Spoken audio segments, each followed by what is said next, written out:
నమస్తే, welcome to Andhra Prabha. This is Tejaswi. Sri Reddy ఈ పేరుకి ప్రత్యేక పరిచయాలు అక్కర్లేదు.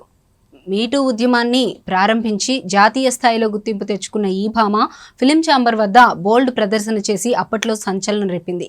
ఈ ఘటన తర్వాత శ్రీరెడ్డికి విపరీతమైన క్రేజ్ పెరిగింది. ఈమె వైసీపీని సపోర్ట్ చేస్తూ మెగా ఫ్యామిలీని తిడుతూ ఎక్కువగా వార్తల్లో నిలుస్తూ ఉంటుంది. అయితే సోషల్ మీడియాలో చాలా యాక్టివ్గా ఉండే శ్రీరెడ్డి తన అసభ్య పదజాలంతో తరచుగా ట్రోలింగ్కి గురవుతూ ఉంటుంది. ఆమె చేసిన రచ్చకి ఇక్కడ అవకాశాలు రాకపోవడంతో చెన్నైకి వెళ్ళి అక్కడే సెటిల్ అయింది. కొన్నాళ్ల పాటు యూట్యూబ్లో సందడి చేసింది.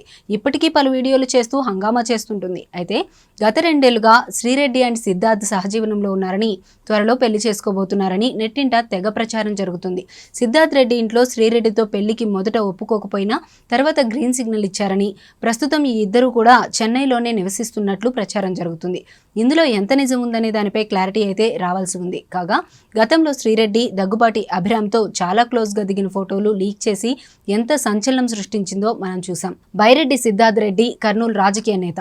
కర్నూలు జిల్లా నందికొట్కూరు వైఎస్ఆర్సీపీ కోఆర్డినేటర్గా ఉన్న ఇతను గత ఎన్నికల్లో వైసీపీ అభ్యర్థి ఆర్దర్ విజయంలో కీలక పాత్ర పోషించారు.